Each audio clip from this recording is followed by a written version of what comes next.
រុនធន់ណាស់ស្ត្រីម្នាក់ត្រូវបានប្អូនថ្លៃចូលទៅកាប់សម្លាប់បន្សល់ទុកឲ្យកូននៅកំព្រាមានករណីឃាតកម្មមួយបានកើតឡើងនៅវេលាម៉ោង 20:30 នាទីថ្ងៃទី 29 ខែមេសាឆ្នាំ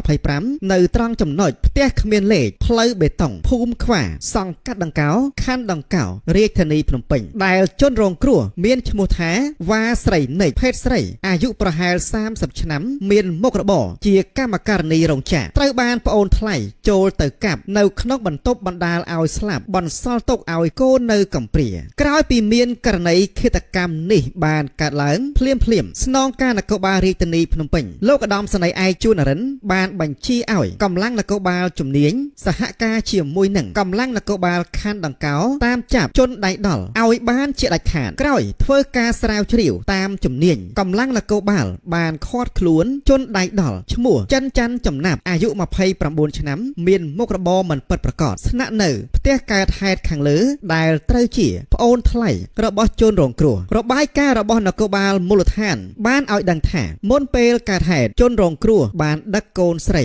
ចេញពីបុរីមកផ្ទះពេលមកដល់ផ្ទះជនរងគ្រោះបានឲ្យកូនទៅម្ដាយក្មេកហើយក៏ដើរចូលទៅក្នុងបន្ទប់របស់ខ្លួនជាន់ទី1ភ្លាមនោះស្រាប់តែជនដៃដល់ដែលត្រូវជាប្អូនថ្លៃដែលកំពុងតែនៅក្នុងផ្ទះបានកាន់កាំបិតប៉ាំងតោចូលទៅក្នុងបន្ទប់របស់ជនរងគ្រោះហើយបានបិទទ្វារនិងបានធ្វើសកម្មភាពកាប់ជនរងគ្រោះបណ្ដាលឲ្យស្លាប់នៅនឹងកន្លែងកើតហេតុតែម្ដងក្រោយមកជននេះក៏បានរត់គេចខ្លួនបាត់រហូតត្រូវបានកងកម្លាំងនគរបាលតាមចាប់ខ្លួនបានតាមការបំភ្លឺពីម្ដាយបង្កើតរបស់ជនដៃដល់បានឲ្យដឹងថាជននេះបានធ្លាប់យកទៅដាក់មណ្ឌលបន្សាបគ្រឿងញៀនចំនួន3 ដងរួចមកហើ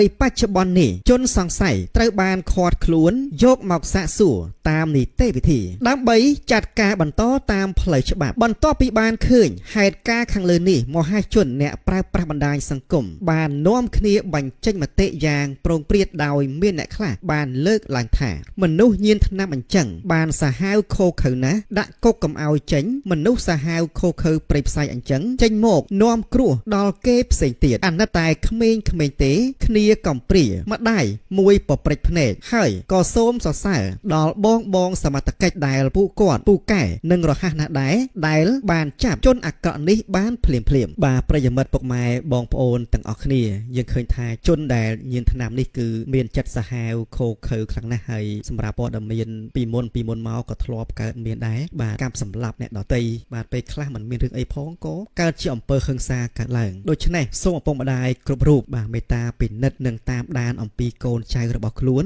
បាទនិងធ្វើការអប់រំណែនាំជាប្រចាំឲ្យជៀសវាងឲ្យឆ្ងាយពីគ្រឿងញៀនធ្វើយ៉ាងណាកុំចង់សាកុំចង់ភ្លក់ព្រោះថាគ្រឿងញៀននាំឲ្យខ្លួន